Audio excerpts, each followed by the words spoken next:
Bonjour à tous, je m'appelle Faustina et il y a environ 4 ans, Jésus m'a amené à découvrir les révélations qu'il a faites à sa servante, la servante de Dieu, Luisa Picaretta, dans un livre qu'il a appelé le livre du ciel, l'appel des créatures à revenir à l'ordre, au rang et au but pour lesquels elles ont été créées par Dieu. Il m'a conduite à ces révélations qui ont radicalement transformé ma vie et maintenant je me sens appelé à proclamer la bonne nouvelle et à en parler à tout le monde. Car c'est la chose la plus incroyable qui soit. Dans ces révélations, Jésus parle à Louisa du don de la vie dans la divine volonté. Et il lui dit que c'est le don qu'Adam et Ève possédaient à l'origine, avant leur chute. Et que c'est ce même don que les saints au ciel, lorsqu'ils meurent et vont au ciel, c'est le même don qu'ils reçoivent en entrant au ciel. Bien que dans le cas d'Adam et Ève, ils l'aient reçu de leur vivant.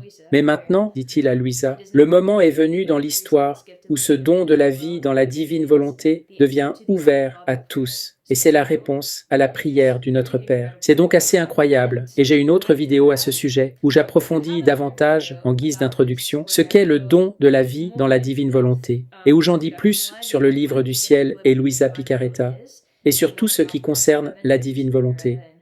Vous pouvez trouver cette vidéo en français sur Amen Fiat. Elle s'intitule « Faustina Goram, c'est quoi le don de la divine volonté ?» Je vous recommande vivement de regarder cette première vidéo avant de regarder celle-ci, car je pense que cette vidéo n'aura pas beaucoup de sens pour vous si vous n'avez pas assimilé la précédente. Ma première vidéo était une introduction au don de la vie dans la divine volonté dont parle Jésus dans le livre du ciel, mais cette vidéo portera sur la manière de recevoir soi-même le don de la vie dans la divine volonté et de le mettre en pratique. Voici un tableau que j'ai réalisé et qui représente le chemin typique vers la sainteté tel que décrit par les saints. Cela représente donc ce que l'Église a appris au cours des 2 derniers millénaires à propos de la croissance de la vie spirituelle. Nous passons par différentes étapes au fur et à mesure que nous progressons dans la vie chrétienne vers une union de plus en plus profonde avec Dieu. Ce cercle ici, le cercle extérieur, représente toutes les âmes du monde qui n'ont pas encore commencé leur cheminement chrétien. Il s'agit donc des âmes qui n'ont pas encore commencé à essayer d'éradiquer le péché de leur vie et à suivre Dieu. Il s'agit donc d'une grande majorité. Cela représente une bonne partie de l'humanité. Le cercle suivant représente les âmes qui ont commencé leur cheminement chrétien et ont commencé à déraciner le péché. C'est la voie purgative. Elles essaient de se débarrasser des péchés dans leur vie et de briser leur volonté propre, de sorte à ne plus vouloir pécher. Une personne qui entre dans la voie illuminative, à mesure qu'elle se rapproche de la prochaine étape de la vie spirituelle, est plus éclairée sur les choses de Dieu et commence à être de plus en plus inspirée et enflammée par le désir d'être avec Dieu. Et le péché devient de moins en moins un problème dans sa vie, et à un certain moment, il cesse pratiquement d'exister. La voie unitive est celle où l'âme est fondamentalement en harmonie avec la volonté de Dieu. Ce cercle jaune symbolise Dieu, Dieu et sa volonté. Une âme dans la voie unitive est aussi proche de Dieu qu'il est possible. Les plus grands saints de notre époque se sont rapprochés très près de Dieu. Et c'est comme s'ils étaient mariés. Il y a eu un mariage spirituel entre Dieu et ses âmes. Ils se touchaient, ils étaient comme 2 mèches d'une bougie qui ne formaient plus qu'une seule flamme. La voie unitive est connue comme le stade final de la perfection chrétienne. Une âme dans l'état unitif a une conscience constante de la présence de Dieu et se conforme habituellement à la volonté de Dieu. À ce stade, l'âme aime Dieu et les autres sans limite. Et bien sûr, tant que nous sommes sur terre, nous sommes toujours capables d'évoluer, de progresser, et nous ne serons jamais complètement parfaits tant que nous n'aurons pas atteint le paradis. Mais une âme dans cet état a atteint un certain degré de perfection dans sa volonté. Elle a été purifiée à tel point qu'elle n'est plus vraiment touchée par les tentations et les passions désordonnées qui peuvent surgir en elle. Elle n'a plus aucun désir pour ces choses. Elle est véritablement morte au monde. Une âme à ce stade de son cheminement avec Dieu est fondamentalement une âme qui peut dire « Ce n'est plus moi qui vis, mais c'est le Christ qui vit en moi ». Elle ne vit plus du tout pour elle-même, elle vit pour Dieu et pour les autres, et elle préférerait vraiment mourir plutôt que de commettre un seul péché véniel intentionnel. Et c'est une progression. Ce que nous savons de la vie spirituelle, c'est qu'il s'agit d'une progression. Tout d'abord, vous devez prendre la décision de vraiment suivre le Christ, puis vous devez coopérer avec la grâce, faire le travail de fond nécessaire pour éradiquer le péché de votre vie, la mortification, la pénitence, les bonnes œuvres, la pratique de la vertu, l'éradication du vice, la prière, sont souvent des choses nécessaires dans la voie purgative pour nous faire passer à l'étape suivante, vers une union de plus en plus profonde avec Dieu. Et plus nous nous libérons du péché, plus nous nous libérons de nos attachements au monde, plus vite nous pouvons atteindre cette union avec Dieu. Pourquoi est-ce que j'explique tout cela? Parce qu'il est très important de comprendre que le don de la vie dans la divine volonté n'est pas une baguette magique qui nous permet de contourner et de sauter toutes les étapes précédentes de croissance qui étaient nécessaires à la vie chrétienne. Jésus dit à Louisa dans ses écrits, et je vous rappelle ce que je disais dans ma dernière vidéo, ces écrits sont une révélation privée. Ils ont été approuvés par l'Église qui a déclaré qu'ils ne contiennent aucune hérésie, mais vous restez libre d'y croire ou non. J'y crois beaucoup et je vous recommande d'y croire. Mais fondamentalement, ce que Jésus dit à Louisa dans ses écrits, c'est que le don de la vie dans la divine volonté, c'est la sainteté originelle qu'Adam et Ève possédaient. C'est la sainteté que possédait notre Sainte Mère. Mais pour nous qui sommes nés dans le péché originel, qui avons une nature déchue, nous avons toujours besoin de passer par une purification. Marie n'a pas eu besoin d'être purifiée. Adam et Ève étaient déjà purs avant de tomber, et c'est cela la vie du ciel. Ce don de la vie dans la divine volonté nous est rendu aujourd'hui à notre époque, et les saints des 2000 dernières années, les saints d'avant Louisa jusqu'à la fin du 19e siècle, n'avaient pas accès à ce don. Ils n'avaient pas cette capacité de vivre avec l'acte éternel de Dieu œuvrant en eux, comme le font les saints au ciel, mais sur terre. Ce don n'était pas disponible jusqu'à présent, mais ce n'est pas parce qu'il n'était pas disponible jusqu'à présent. Maintenant que nous avons accès à ce don, que nous pouvons simplement ignorer tout ce qui a précédé. Les saints étaient nécessaires, très nécessaires pour nous. Ils nous ont amenés à un niveau de compréhension dans l'Église, où nous comprenons la nécessité de la purification, où nous comprenons comment cheminer vers l'union avec Dieu. Les saints nous enseignent comment être saints, et nous avons besoin d'eux, car nous devons être des saints, en vivant le don de la divine volonté. La sainteté de la divine volonté, dit Jésus à Louisa dans ses écrits, englobe toutes les autres saintetés, de sorte que nous ne laissons rien derrière nous. Je pense donc qu'il est très important de comprendre la vie spirituelle, de comprendre ce que les saints nous ont enseigné. Personnellement, avant de découvrir la divine volonté, Dieu m'a fait suivre une sorte de cours intensif sur la sainteté. J'ai écouté un livre audio de Sainte Thérèse d'Avila, Le Château intérieur, que je recommande vivement. J'ai écouté les écrits de la petite Thérèse de Lisieux également.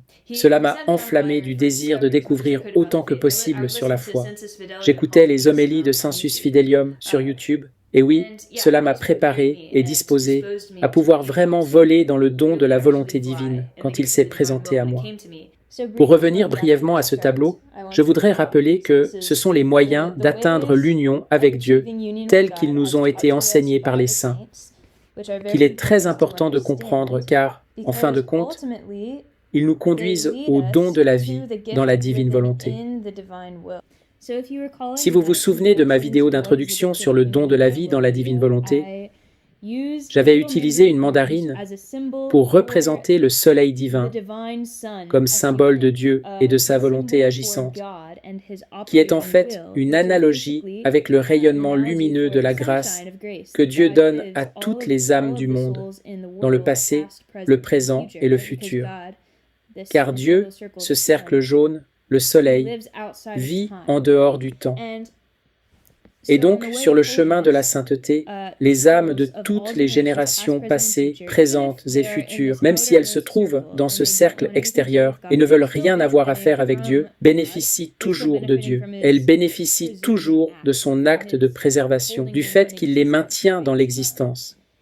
Et puis, les âmes sur la voie purgative bénéficient de Dieu, du soleil qui vient de Dieu, qui les aide à obtenir la grâce de vaincre le péché. Et il en va de même dans la voie illuminative, en se rapprochant de plus en plus de lui. Et il en va de même dans la voie unitive, où l'âme, dans la voie unitive, se colle, pour ainsi dire, à l'opération éternelle de Dieu. L'âme, dans la voie unitive, veut vraiment ce que Dieu veut, mais elle ne vit pas en Dieu. Donc, la différence entre être uni à Dieu, comme les âmes du passé, et une âme qui vit dans la divine volonté, on pourrait le décrire ainsi. Avant, c'étaient deux mèches, si proches qu'elles finissent par ne former qu'une seule flamme. Mais une âme qui vit dans la divine volonté, c'est comme si les deux bougies s'étaient dissoutes l'une dans l'autre pour ne former qu'une seule bougie.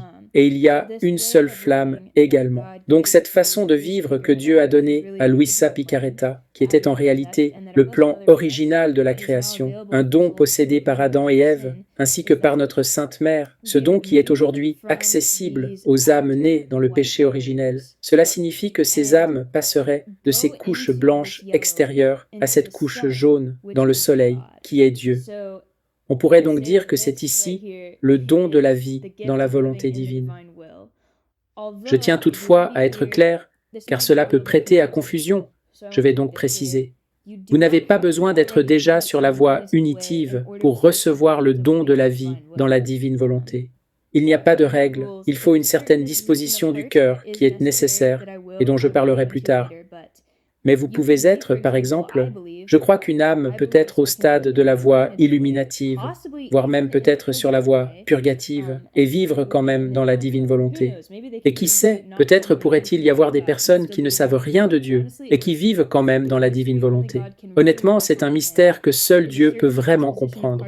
Il y a une certaine disposition du cœur qu'il recherche dans les âmes, et que tout le monde n'a pas forcément. Mais la différence, c'est que nous pouvons désormais vivre en Dieu.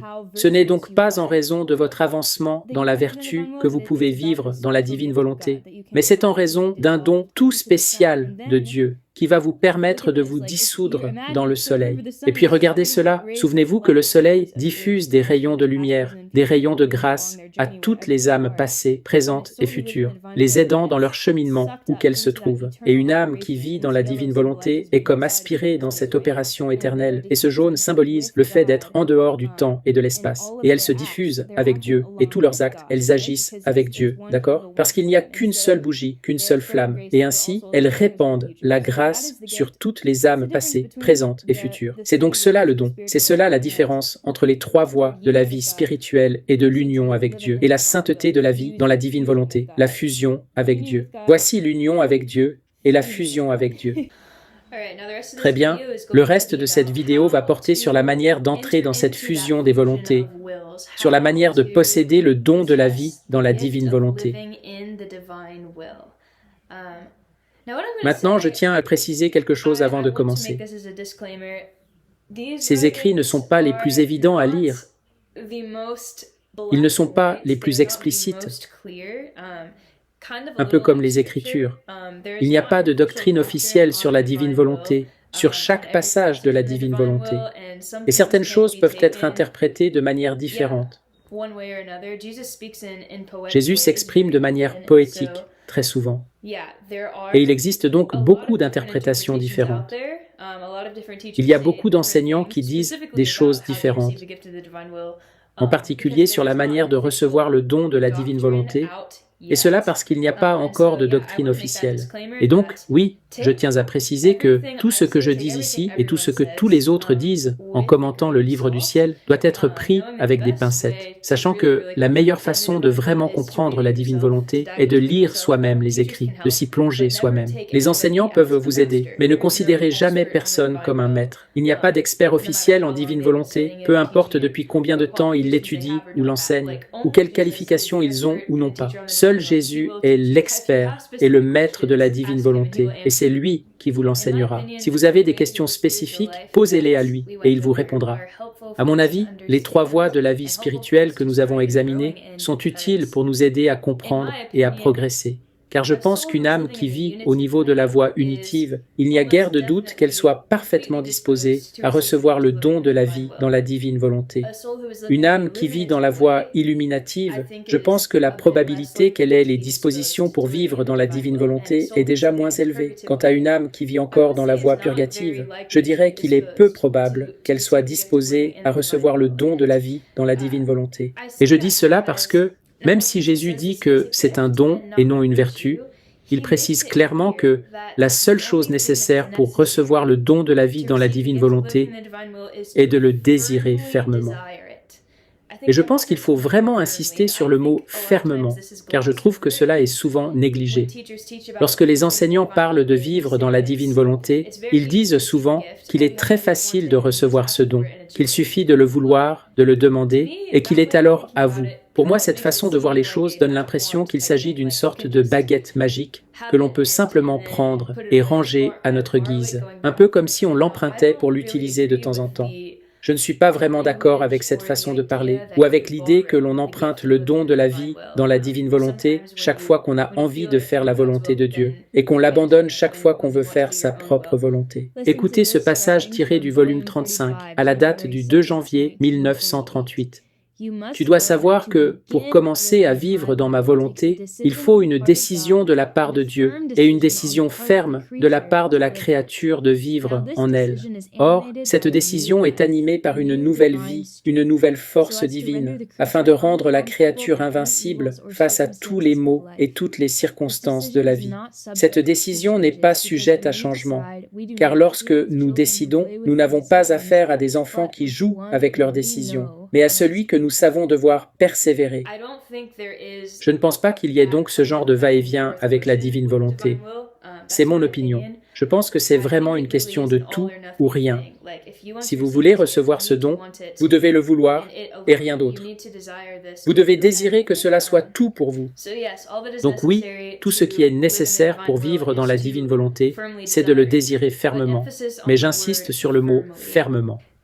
Jésus dit dans le volume 18, le 25 décembre 1925, que le don n'est donné qu'à celui qui est disposé à le recevoir, à celui qui ne le gaspillera pas, à celui qui l'estimera tant et l'aimera davantage que sa propre vie.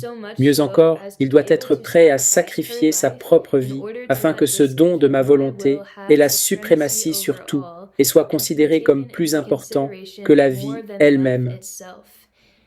Mieux encore, que sa propre vie ne soit rien en comparaison de lui.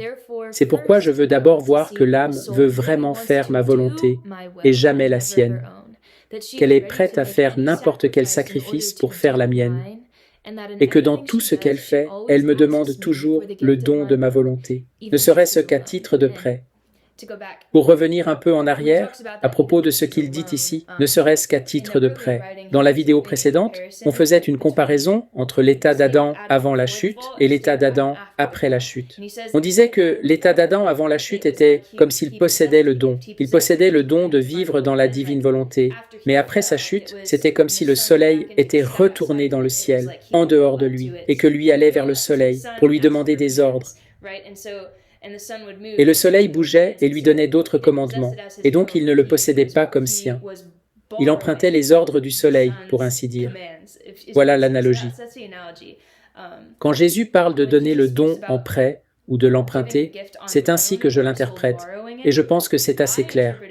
Les gens ne seront pas d'accord, mais à mon avis, cela ne fait pas référence au fait d'aller et venir, avec le soleil à l'intérieur de soi, puis à l'extérieur, puis à l'intérieur, puis à l'extérieur. Je pense que cela fait simplement référence à l'état d'emprunt du don de la volonté divine, qui signifie que vous faites la volonté de Dieu, comme la sainteté des saints du passé, avant que ce don ne soit disponible.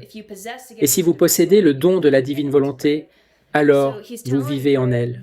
Il lui dit donc que l'âme doit d'abord se disposer à recevoir le don de la vie dans la divine volonté, en faisant la volonté de Dieu. Nous ne passons pas outre cela. Vous ne pouvez pas vivre dans la divine volonté sans faire la volonté de Dieu. Quand je vois qu'elle ne fait rien sans le prêt de ma volonté, sans essayer en tout de faire ma volonté, je lui offre ce don, car en le demandant sans cesse, elle a créé un vide dans son âme, dans lequel elle peut accueillir ce cadeau céleste. Ainsi, comme je vois les choses, nous devons donc d'abord nous disposer. Nous devons d'abord nous disposer, de sorte à créer l'espace dans notre âme qui nous permettra d'accueillir le grand don éternel, immense et infini, qu'est la vie dans la divine volonté. Nous devons faire de la place pour que le soleil puisse entrer en nous, et cette place est formée en creusant un trou dans notre âme, pourrait-on dire. Et chaque fois que nous faisons la volonté de Dieu, c'est comme si coup de pelle était donné ici.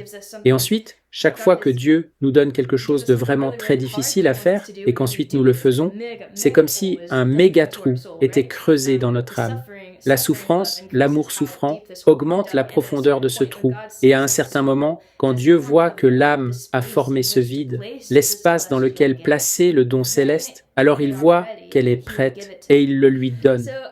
Donc, je pense que ces deux choses peuvent sembler de prime abord contradictoires, quand Jésus dit que tout ce qui est nécessaire, c'est de désirer fermement vivre dans la divine volonté, et que le tour est joué. Mais que d'un autre côté, pour se disposer à recevoir le don, il faut d'abord s'être habitué à faire la volonté de Dieu. Mais je ne crois pas que ces choses se contredisent réellement. Je pense qu'elles s'éclairent mutuellement sur la manière d'interpréter correctement les écrits. Car lorsque l'on met ces deux choses ensemble, on voit que ce n'est pas seulement un désir quelconque, mais qu'il doit être très ferme, et qu'il doit vraiment être un désir éclairé. C'est comme si vous alliez vous marier avec quelqu'un. Parce qu'en réalité, vivre dans la divine volonté, c'est vivre la vie du ciel sur terre. Et c'est vraiment un mariage avec Dieu. Vivre dans la divine volonté, voyez-le comme un mariage avec Dieu. On ne prend pas une telle décision à la légère. Et c'est vrai, il est facile de se marier avec Dieu. Il vous aime et vous l'aimerez une fois que vous le connaîtrez. Et c'est très simple, il suffit de fusionner avec lui, de vous marier avec Dieu. C'est très simple, très facile à faire, mais vous ne pouvez pas prendre une telle décision si vous ne comprenez pas vraiment dans quoi vous vous engagez. Donc, oui, tout ce qu'il faut, c'est le désir, mais un désir ferme et un désir éclairé. Je ne pense pas qu'il soit possible de désirer sincèrement vivre dans la volonté de Dieu si vous n'avez pas déjà goûté ce que c'est que faire la volonté de Dieu. Vous pouvez en entendre parler et penser « Oh, ça a l'air merveilleux » et « Oh, waouh, l'opération éternelle, c'est incroyable ». Mais en vérité, essentiellement, faire la volonté de Dieu et vivre dans la divine volonté, l'un ne va pas sans l'autre. Le péché n'existe pas dans la vie, dans la divine volonté. Et donc, si vous n'êtes pas habitué à faire en tout la volonté de Dieu, vous ne connaîtrez pas la réalité vraie de ce qu'est véritablement la vie dans la divine volonté. Par conséquent, vous allez désirer quelque chose que vous ne connaissez pas nécessairement, si cela fait sens. Par exemple, une jeune fille de 18 ans peut se dire « Oh, waouh, le mariage, ça a l'air merveilleux ». Bien sûr, certaines jeunes filles de 18 ans peuvent se marier et vivre un mariage merveilleux. Mais certaines ne sont pas tout à fait prêtes pour ce genre de décision.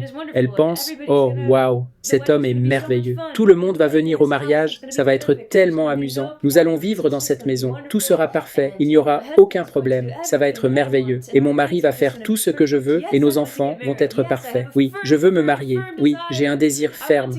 Je veux me marier. »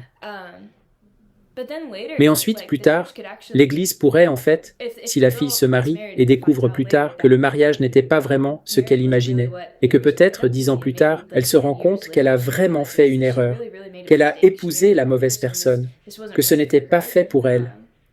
Elle pourrait demander l'annulation de son mariage, et l'Église pourrait examiner le cas et se rendre compte que ce n'était pas un mariage valide, parce que cette fille ne s'est jamais vraiment mariée. Car même si elle avait pris une décision ferme, elle était trop immature. Elle ne comprenait pas vraiment à quoi elle avait dit oui. C'était une comparaison qui m'était venue à l'esprit pour expliquer comment recevoir le don de la divine volonté. Oui, une décision ferme, mais éclairée. Il doit s'agir d'une décision mûre et réelle. Une décision que l'Église, en reprenant cette analogie, si elle étudiait le cas, confirmerait que cette personne était suffisamment mûre et comprenait ce à quoi elle disait oui. Si vous ne comprenez pas ce à quoi vous dites oui, cela ne fonctionnera pas. Je ne pense pas que cela puisse fonctionner ainsi. À mon avis, il faut que Dieu puisse constater la bonne disposition de votre cœur, voir que vous êtes disposé à accepter toutes ces choses, y compris les sacrifices qui ne manqueront pas de venir, ce qui n'est pas forcément le cas. Et donc je pense, et je peux me tromper, comme je l'ai dit, ce n'est que mon opinion, je pense qu'il y a des gens, et je ne vise personne en particulier, mais juste en général. Je pense qu'il y a des gens qui entendent parler du don de la vie dans la divine volonté, qui entendent dire que tout ce qu'il faut, c'est un ferme désir de vouloir y vivre, et puis ils disent simplement « Oui, je veux vivre dans cette volonté ». Puis elles prononcent, vous savez, comme une formule magique « Jésus, j'ai confiance en toi, je te donne ma volonté, donne-moi la tienne en échange ». Et ensuite elles croient qu'elles vivent désormais dans la divine volonté. Mais en réalité, ce n'est pas le cas, parce qu'elles n'ont pas encore le désir ferme, la résolution de ne plus pécher. Elles n'ont pas encore le désir total, pas seulement à 99%, de renoncer au péché, le désir à 100% de s'engager totalement pour Dieu. Elles ne comprennent pas encore que cela signifie qu'elles devront embrasser la croix, qu'elles devront mourir à elles-mêmes. Et donc, elles ne savent pas vraiment à quoi elles ont dit oui. Et par conséquent, elles n'ont pas vraiment la capacité de prendre une décision ferme, si cela fait sens. Pour vous aider à prendre une décision éclairée et ferme, je vais vous expliquer un peu plus en détail ce que signifie vraiment vivre dans la divine volonté.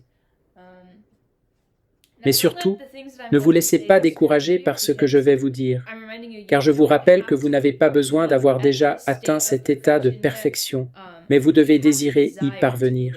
Car si vous commencez à vivre dans la divine volonté, il existe différents degrés de vie dans la divine volonté, et vous deviendrez de plus en plus purifiés à mesure que vous grandirez. Mais l'essentiel est que, dans le plus profond de votre cœur, dans votre volonté, vous ne désiriez pas, car le cœur est le siège du désir, n'est-ce pas? Vous ne désiriez pas être attaché à quoi que ce soit. Ce cœur jaune ici, c'est le soleil qui symbolise Dieu, et ici, c'est vous. Vous ne désirez plus être attaché à ces personnes et à ces choses, ni à vous-même. Vous désirez être attaché uniquement à Dieu. Je pense que c'est vraiment la seule disposition nécessaire pour recevoir le don et commencer le processus de purification. Car alors, il va commencer à vous purifier et à éliminer les choses qui vous retiennent. Ainsi, vous pouvez encore être imparfait. Nous sommes tous imparfaits. Je suis imparfaite. Même Louisa était imparfaite, à certains égards, même après qu'elle ait été dans la divine volonté pendant des années et des années. Mais la clé, c'est que son désir était pur. Elle ne désirait pas à 99,9% faire la volonté de Dieu tout le temps, ne s'attacher à rien et ne plus jamais pécher. Elle le désirait à 100%. Et si vous pouvez, au plus profond de votre cœur, faire passer ce désir de 75% à 80%, puis à 95% et enfin à 100%, de vous débarrasser de tout péché, d'appartenir complètement à Dieu, alors c'est tout ce qu'il faut pour vivre dans la divine volonté. Et il vous purifiera et vous perfectionnera, et vous tomberez de différentes manières. Mais ce ne sera pas une décision de votre volonté de revenir en arrière, de renoncer à cette intention de vouloir être perfectionné, si vous voyez ce que je veux dire. Bon, j'y reviendrai plus tard. Je reviendrai plus en détail sur les 4 degrés. Sachez simplement que c'est cela. Vous devez simplement désirer ces choses que je vais vous lire. Vous n'avez pas besoin d'y être déjà. Du volume 17, le 22 septembre 1924. Ma fille, vivre dans ma volonté implique la perte de tout droit à sa propre volonté. Tous les droits appartiennent à la volonté divine. Et si l'âme ne perd pas ses droits, on ne peut pas dire qu'elle vit véritablement dans ma volonté. Tout au plus, on peut dire qu'elle vit dans la résignation, dans la conformité. En fait, vivre dans ma volonté ne signifie pas simplement qu'elle agisse selon ma volonté, mais que tout l'intérieur de la créature ne laisse place à aucune affection, aucune pensée, aucun désir, ni même aucun souffle, dans lesquels ma volonté n'ait sa place. Ma volonté ne tolérerait pas non plus une seule affection humaine dont elle ne soit pas la vie. Elle serait dégoûtée de laisser l'âme vivre dans ma volonté avec ses propres affections, pensées et autres choses que la volonté humaine pourrait avoir. Et penses-tu qu'il soit facile de renoncer volontairement à ses droits? Oh, comme c'est difficile! Il y a plutôt des âmes qui, lorsqu'elles en arrivent au point de perdre tous leurs droits sur leur propre volonté, reculent et se contentent de mener une vie moyenne. En fait, perdre ses droits est le plus grand sacrifice qu'une créature puisse faire, mais c'est celui qui dispose ma bonté à lui ouvrir les portes de ma volonté et, en la laissant vivre en elle, à lui donner en échange mes droits divins. C'est vraiment un point important, répétons-le.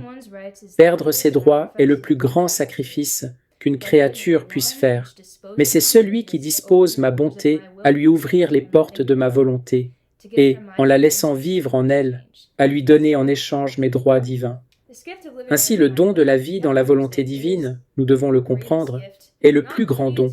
Non seulement le plus grand don que Dieu ait jamais fait à l'humanité, ou qu'il ne fera jamais à l'humanité, mais c'est le plus grand don que Dieu puisse faire à l'humanité. Il s'agit de faire de la créature une hostie vivante, pour qu'elle soit une Eucharistie vivante et lui partager véritablement le mérite divin.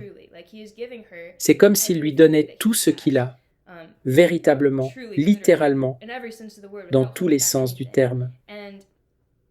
Mais pour que cela se produise, la créature doit faire de même pour Dieu. Nous devons tout lui donner, de sorte à ce qu'il nous donne tout, car si nous ne le faisons pas, il n'y aura pas de place dans notre cœur pour la divine volonté. Si nous nous accrochons à notre volonté humaine, même à une infime fraction d'un seul pourcent. Donc oui, tout ce qu'il faut, c'est une décision ferme de vivre dans la divine volonté. Mais cela implique de prendre la décision de renoncer à tous vos droits. Une ferme décision que vous êtes disposé à perdre tous vos droits. Êtes-vous prêt à le faire? C'est une question sérieuse, et je pense que nous ne devrions pas la prendre à la légère, que nous devons vraiment y réfléchir, car Dieu ne veut pas non plus de l'esclavage.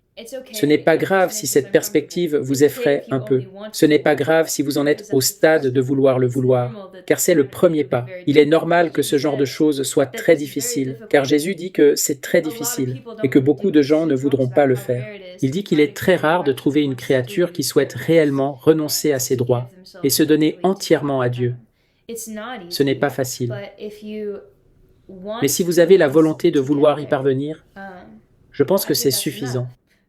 Pour ceux qui ne le savent pas, c'est vraiment ce que j'ai vécu. C'était avant que je découvre le don de la divine volonté et les écrits de Louisa.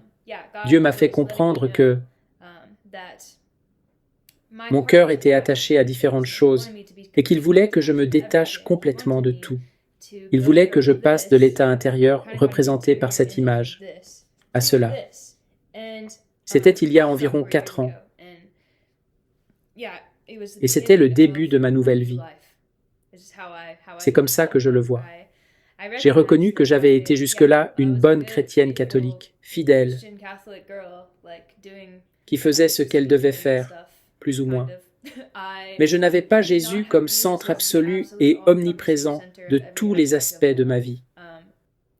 Je suppose qu'on pourrait dire que je vivais ma vie autour de mes propres pensées, rêves, objectifs, désirs. J'avais ma propre identité et mes propres projets, je m'étais organisé à différents niveaux. Et oui, je n'étais pas complètement détaché de tout. Je ne m'investissais pas à 100% pour lui et lui seul. Et le fait qu'il me demande d'être comme ça, qu'il m'invite à être comme ça, me faisait peur, et je ne voulais pas vraiment le faire.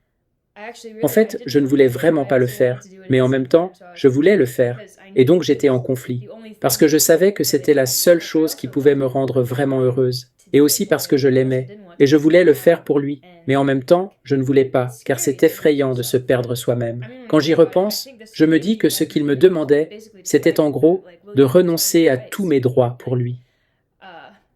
Pas seulement les choses extérieures, mais aussi les choses intérieures, comme mes attachements, mes affections, mes désirs. Est-ce que je lui faisais suffisamment confiance pour tout abandonner et devenir comme ça? Ma réponse a été non, je n'étais vraiment pas prête pour ça.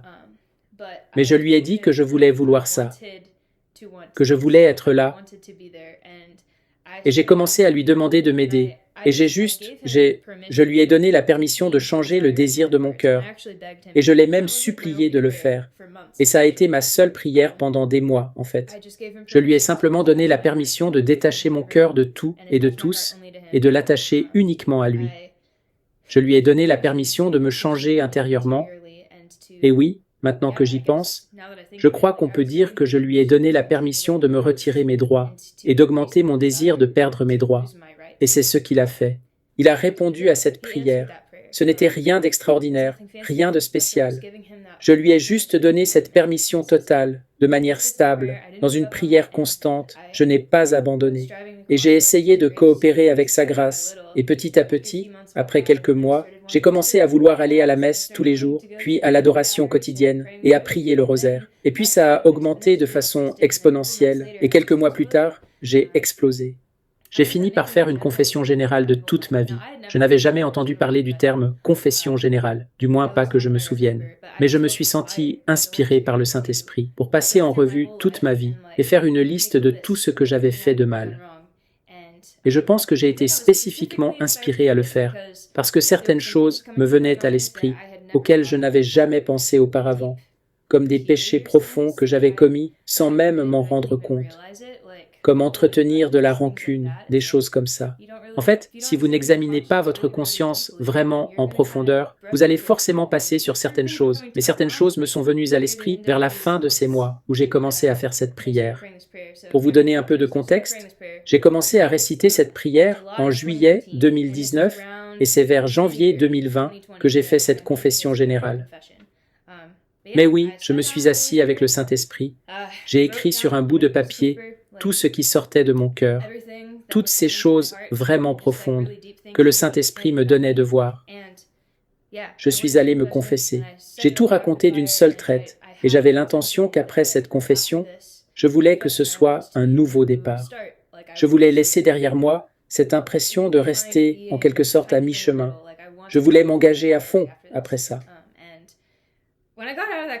Et quand je suis sorti du confessionnal, j'avais l'impression de voler.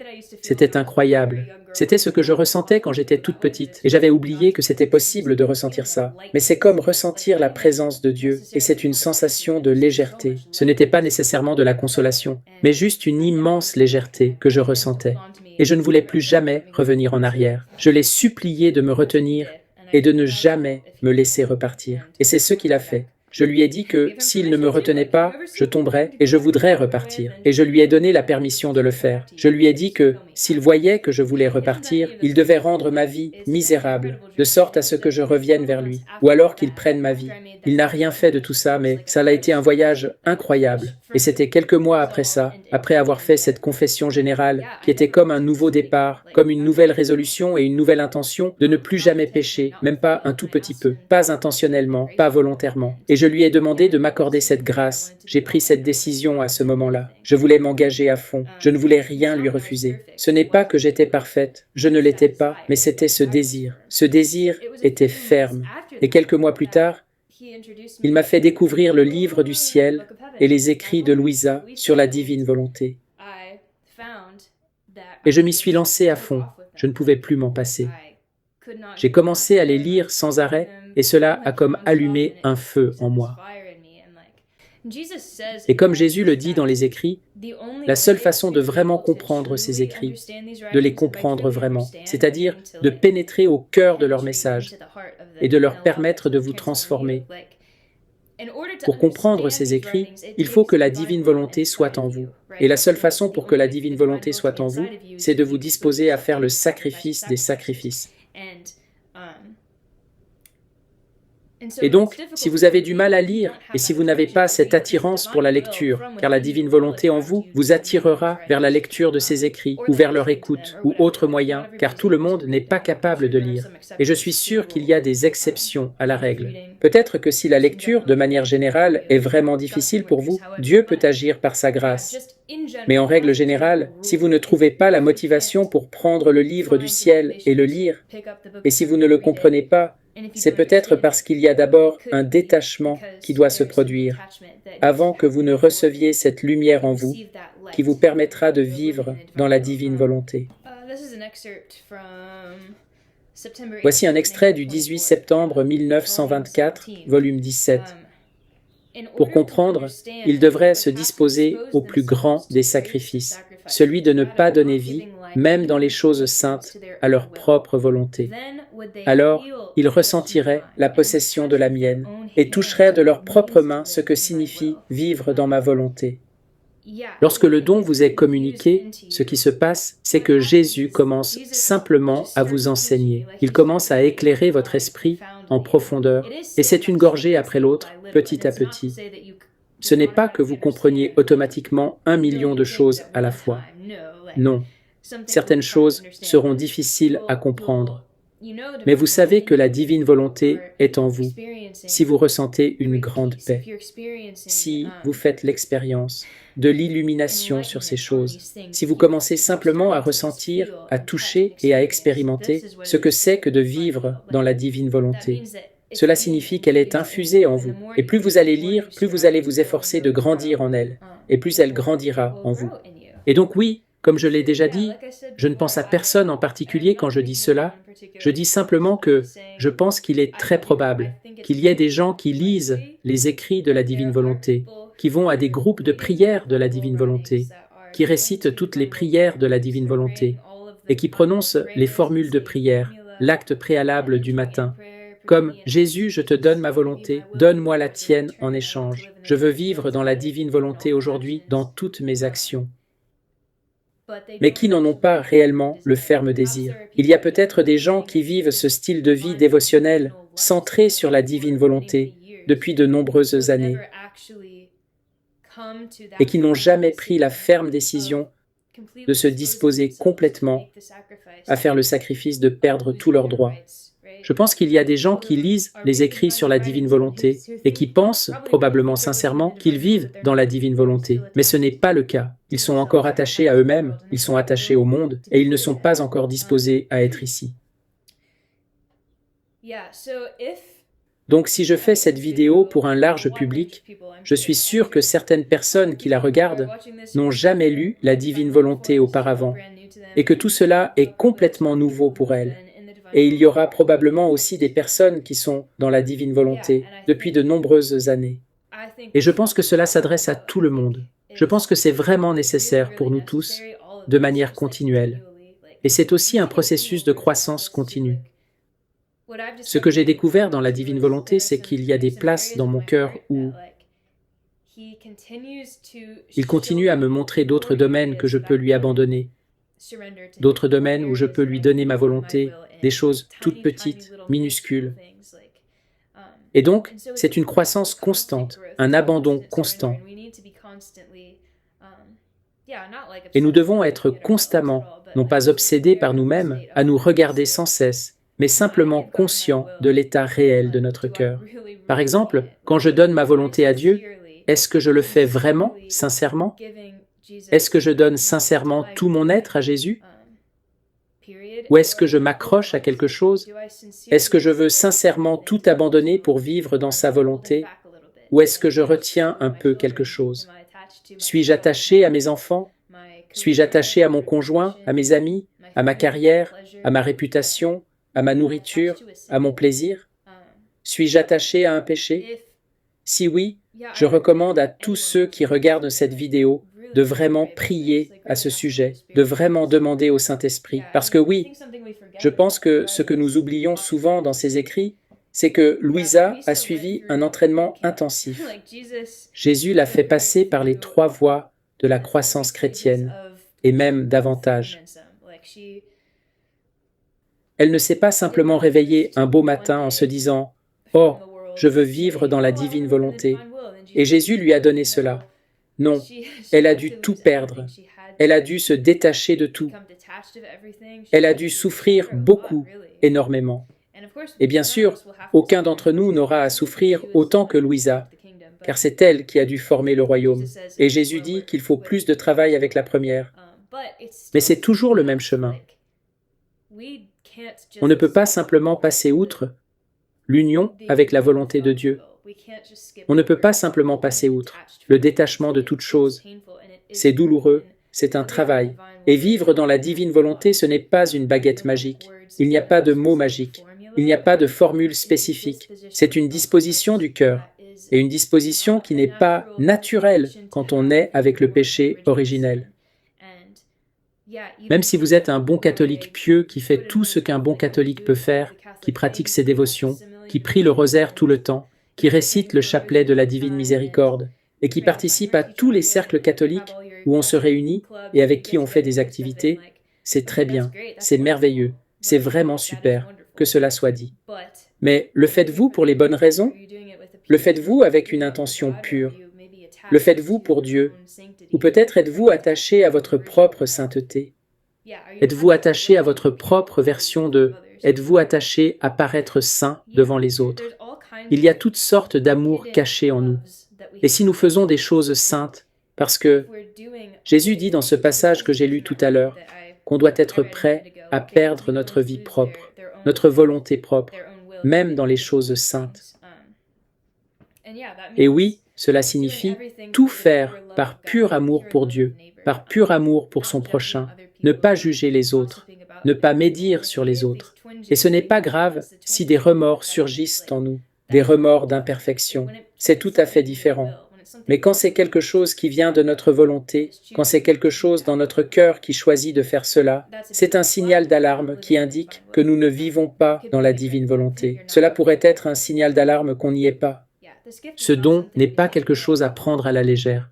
Et je pense que c'est particulièrement important pour les personnes qui choisissent d'entrer dans la divine volonté et de vivre cette vie, surtout en ce moment, où ces écrits sont vraiment attaqués. Il y a toutes sortes de scandales contre Louisa. Et j'ai entendu des choses sur certains groupes de la divine volonté où certaines personnes ont une attitude de supériorité.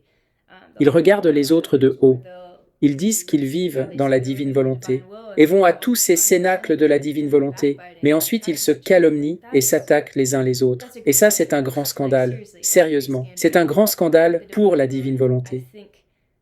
Et je pense que le diable cible spécifiquement les personnes qui s'intéressent à la divine volonté, parce qu'il voit que c'est la seule chose à attaquer. Il doit attaquer la divine volonté de Dieu. Et s'il voit quelqu'un qui est peut-être un enseignant de la divine volonté ou un étudiant de la divine volonté, n'importe quoi en rapport avec la divine volonté, et qu'il voit qu'il y a 1% de corde qui est encore attaché à cette personne, ce 1% qui n'est pas donné à Dieu, il s'y accrochera. Si vous vous intéressez à la divine volonté, vous êtes une cible de choix pour Satan, je vous le dis. Et si vous ne donnez pas réellement tout à Dieu, alors il s'en prendra à vous. Il pourra s'en prendre à vous. Il vous aveuglera, il déformera la vérité, il vous rendra orgueilleux, parce que c'est le don des dons. Et moi, je vis dans le don de la divine volonté. Et c'est la chose la plus incroyable qui soit. Et oui, je suis meilleur que tous les autres. Et je vais dire du mal d'eux, sans même y penser, en pensant que j'ai le droit de le faire parce que j'essaie juste d'aider, et que je suis une personne vertueuse, et que je sais tout. Les gens ont besoin de moi. Il y a toutes sortes de mensonges qui peuvent être très sournois et très cachés au plus profond de nos cœurs. Mais si nous ne nous donnons pas entièrement à Dieu, si nous ne regardons pas sérieusement et sincèrement la disposition de notre cœur, et si nous ne nous assurons pas que nous n'avons pas une seule attache, alors ce sera très dangereux. Le diable essaiera de s'immiscer. Voilà donc mon introduction sur la façon de recevoir le don de la divine volonté. Et oui, je veux que ce soit clair. Si ce n'est pas pour vous, alors ce n'est pas pour vous. Je tiens à préciser que vous vous engagez dans quelque chose qui va changer complètement votre mode de vie. Vous ne pouvez pas vous engager à moitié. Car être à moitié engagé et à moitié dehors, voire même à 99% dedans et 1% en dehors de la vie dans la divine volonté, c'est en fait l'un des endroits les plus dangereux où l'on puisse se trouver. Car le diable viendra à vous, et il vous aura, et il vous manipulera pour nuire à la communauté de la divine volonté et pousser les autres à s'éloigner du don de la divine volonté, car les gens scandalisent les autres par leur exemple. Tout cela étant dit, je dirais à tous ceux qui souhaitent des conseils pour savoir par où commencer, s'ils veulent commencer à vivre dans la divine volonté, et aussi à tous ceux qui étudient les écrits de Louisa depuis longtemps, mais qui se sentent peut-être un peu bloqués, ou qui luttent encore contre le péché, ou qui manquent tout simplement de motivation. Je dirais que le meilleur point de départ serait de prendre un peu de temps, mettre de côté une journée si vous le pouvez, Je pense que ce serait bien. Peut-être prendre le temps de faire une petite retraite avec Jésus, avec le Saint-Esprit, avec le Père éternel et notre Sainte Mère. Prenez vraiment le temps de prier intensément. Demandez à être éclairé sur l'état de votre cœur. Demandez à être éclairé sur la manière dont vous pouvez mieux vous disposer à abandonner votre vie, à abandonner votre volonté. Est-ce que je veux vraiment, réellement, entièrement que Dieu fasse de moi ce qu'il veut? Est-ce que je suis résolu à renoncer à ma volonté et à l'enchaîner au pied de son trône pour être son marchepied et ne plus la laisser opérer jamais? Si vous ressentez une résistance à l'une de ces questions, alors je pense qu'il serait vraiment bon de prendre le temps de réaliser que c'est là où nous en sommes, que c'est là où vous en êtes. Ne prétendez pas que vous êtes prêt à le faire si vous ne l'êtes pas. Et oui, c'est une excellente chose que de savoir être honnête avec vous-même. Prenez vraiment le temps de prier et de réfléchir pour décider si vous voulez le faire ou non, car c'est une décision ferme, et cela doit être une vraie décision, une décision mûre. Oui, une décision tout ou rien. Vous pouvez demander à Jésus, à la Sainte Vierge, à Louisa de vous aider, au Saint-Esprit, qu'il vous montre ces zones où se trouvent vos attachements profonds, que vous receviez la force et qu'augmente en vous le désir d'y renoncer. Je pense qu'une très bonne chose à faire est d'imaginer différents scénarios. Par exemple, je ne sais pas, imaginez la pire chose qui pourrait arriver. Quelle est la pire chose qui pourrait arriver dans votre vie? Quelle est la chose qui vous ferait mourir? Quelle est la pire chose qui pourrait se produire? Peut-être s'agit-il d'un événement dévastateur dans votre famille. Peut-être s'agit-il d'un événement dévastateur dans votre carrière, ou n'importe quoi d'autre. Et passez simplement en revue une liste de ces choses et imaginez. Serais-je prête à donner ceci à Dieu? Et serais-je prête à donner cela à Dieu? Et si Dieu me prenait aussi cela? Mon cœur veut-il s'accrocher à ces choses ou suis-je prête à les abandonner? Et si Dieu voulait faire de moi quelque chose de différent de ce que moi, je voudrais être? Et si ces rêves pour moi sont différents de ceux que j'ai pour moi-même? Suis-je sincèrement disposé à mourir à tout? Et le temps que vous consacrerez à prendre cette ferme décision sera comme un sol solide et stable. Car si vous essayez de vivre dans la divine volonté et que vous vous lancez immédiatement, que vous vous mettez en mouvement et essayez de faire les actes et les rondes et toutes les spécialités originales, mais que vous n'avez pas vraiment de fondation solide en vertu desquelles vous êtes prêt à tout abandonner, absolument tout, alors vous construisez une maison sur du sable et elle finira par s'écrouler. Vous n'irez nulle part, je vous le dis. Oui, la meilleure chose à faire est de construire d'abord les fondations. Cela vaut aussi pour les attachements que vous auriez à certaines des choses que je viens de mentionner. Imaginer différents scénarios peut être très utile. Et aussi, passer en revue votre vie et demander vraiment au Saint-Esprit de vous éclairer. Par exemple, sur les péchés que vous commettez. Peut-être qu'ils ne sont pas si cachés, peut-être qu'ils sont évidents pour vous, parce que vous luttez contre un péché en particulier. Ceux-là doivent disparaître. Ils ne peuvent pas vous accompagner dans la divine volonté. Si vous voulez vivre la vie de la divine volonté, vous devez vous en débarrasser. Et oui, je pense que c'est souvent la même chose avec les attachements. Si vous luttez contre un péché particulier, encore et encore, c'est parce que votre cœur s'y est attaché. Et vous pouvez le détester, vous pouvez ne plus jamais vouloir le faire, mais d'une manière ou d'une autre, il revient toujours. Bien sûr, il y a toutes sortes de facteurs, il y a des blessures, des addictions, il y a, oui, des facteurs. Mais il est vrai qu'avec la grâce de Dieu, tout péché délibéré, quel qu'il soit, pas seulement les péchés mortels, aussi les péchés véniels délibérés, peuvent être surmontés. Et c'est quelque chose dont on ne parle pas vraiment, mais c'est vrai, c'est possible. Et Dieu veut donner cette grâce aux gens. Je pense que la plupart des gens ne réalisent tout simplement pas que c'est possible. Mais c'est possible, et je pense que c'est vraiment nécessaire pour vivre dans la divine volonté. Bien sûr, oui, c'est mon opinion, mais je pense que c'est une opinion assez bien étayée dans les écrits que j'ai lus. Je ne pense pas qu'on puisse simplement commettre des péchés délibérés une fois qu'on vit dans la volonté divine. Donc Dieu a besoin de voir que vous êtes disposé, que vous êtes vraiment très sérieux à ce sujet. Ces choses doivent disparaître. Donc oui, priez à ce sujet. Prenez une décision très délibérée. Je pense que souvent, lorsque nous commettons des péchés répétés qui reviennent sans cesse et que nous pensons que nous ne voulons pas les commettre, c'est probablement parce que 95% de nous ne veut pas les commettre.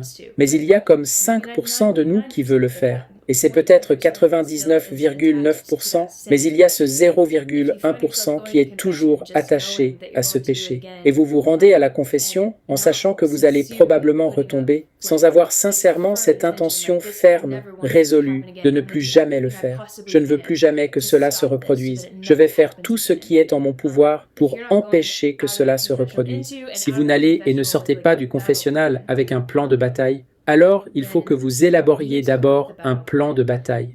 Vous n'êtes pas assez convaincu pour ne pas pécher. Nous devons être à 100%. Nous ne pouvons pas être à 99% de ne pas vouloir pécher. Il faut être à 100%. Et nous devons faire tout notre possible pour nous en débarrasser. Si ton œil te conduit à pécher, arrache-le. C'est ce que dit Jésus. Vous ne pouvez pas entrer dans la divine volonté si vous vivez encore attaché au péché. Les deux choses ne vont pas ensemble. Et à mon avis, je pense que c'est une condition préalable pour être vraiment disposé à prendre cette décision ferme. Cela ne veut pas dire qu'après avoir pris cette décision ferme et avoir vraiment reçu le don de la vie dans la divine volonté, vous êtes automatiquement parfait et que vous ne tomberez plus jamais.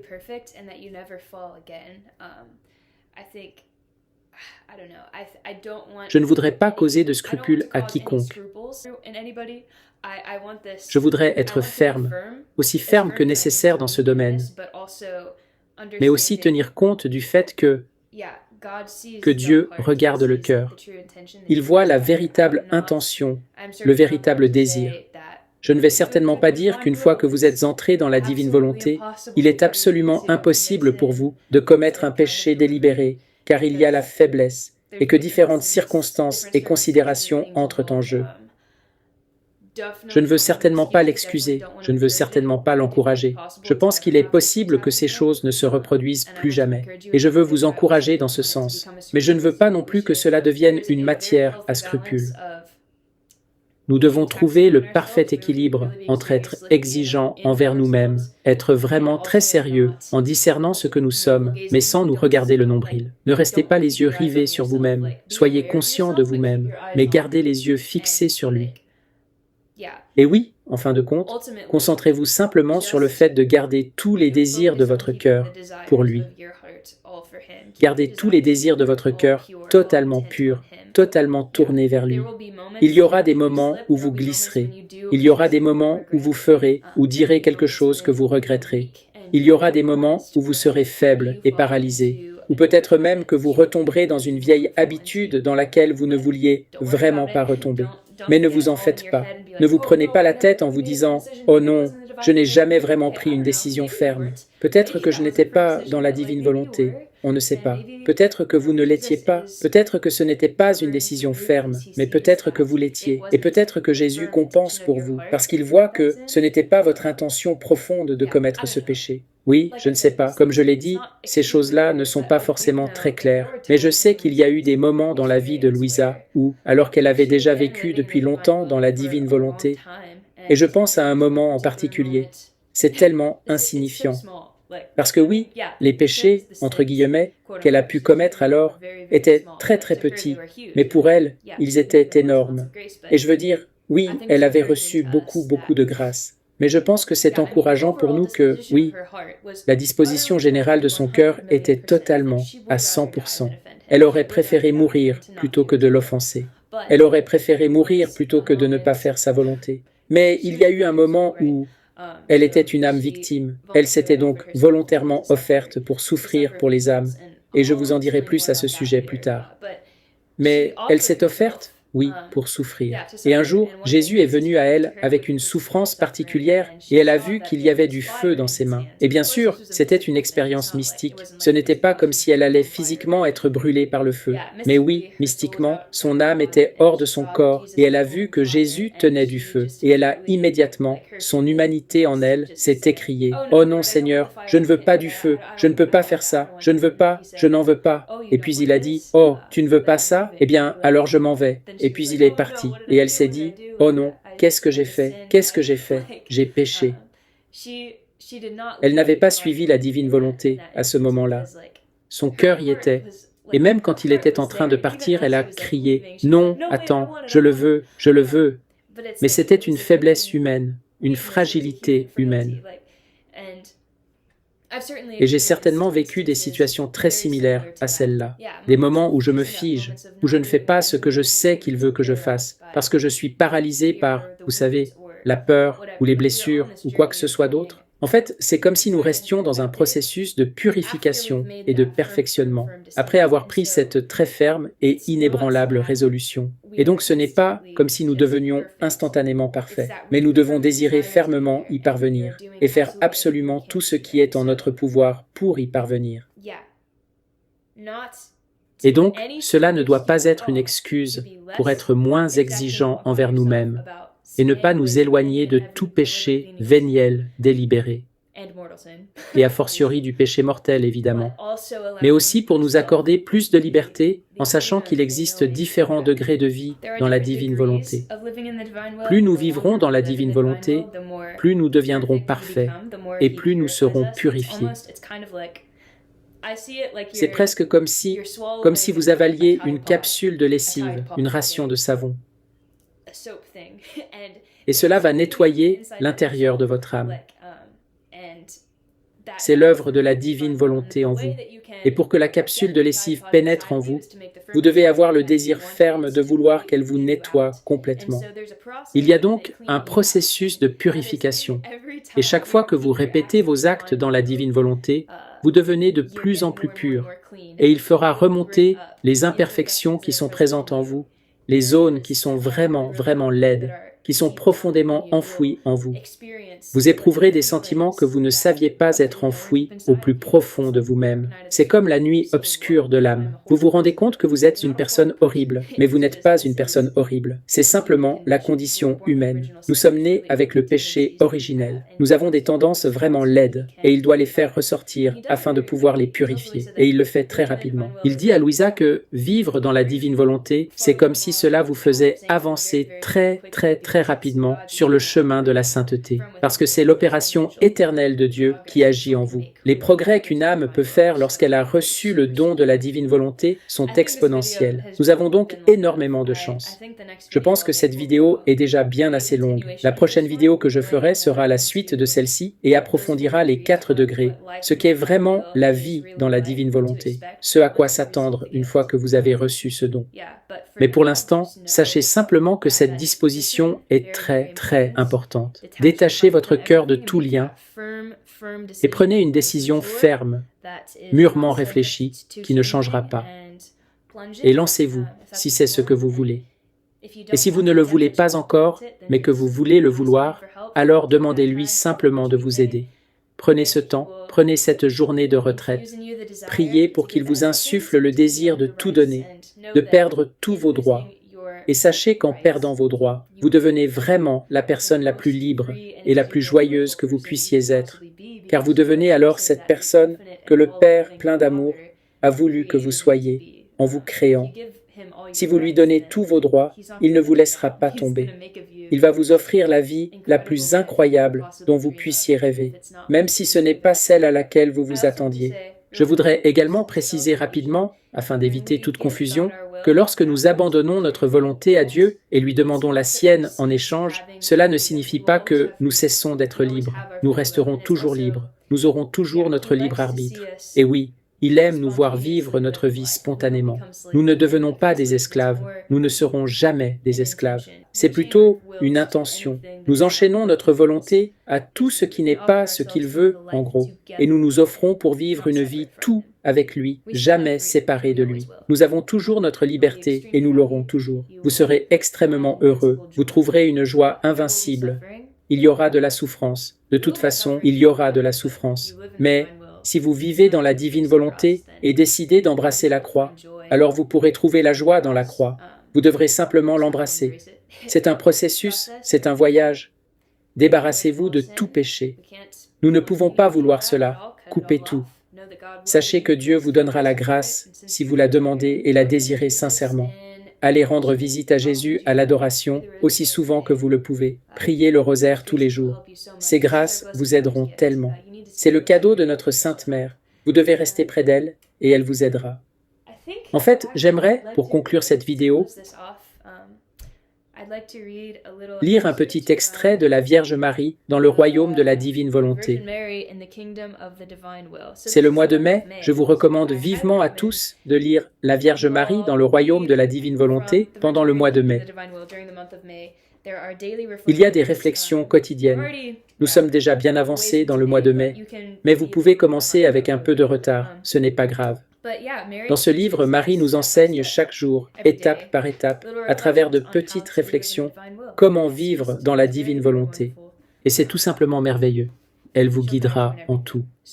Voici donc un extrait du premier jour. Je vais vous le lire pour conclure. Maintenant, fille de mon cœur, écoute ta maman. Mets ta volonté humaine de côté et préfère plutôt mourir que de lui concéder un seul acte de ta vie. Ta céleste maman aurait préféré mourir 1000 et 1000 fois plutôt que de faire un seul acte de sa volonté. Ne veux-tu donc pas m'imiter? Ah, si tu la gardes sacrifiée en l'honneur de ton Créateur, le divin vouloir fera le premier pas dans ton âme et tu te sentiras modelé, purifié et réchauffé de manière à sentir les germes de tes passions s'anéantir. Et tu te sentiras mise dans les premiers pas du royaume de la divine volonté. Sois donc attentive. Si tu m'écoutes fidèlement, je te guiderai, je te prendrai par la main dans les voies interminables du fiat divin. Je te protégerai sous mon manteau bleu, et tu seras mon honneur, ma gloire, ma victoire et la tienne.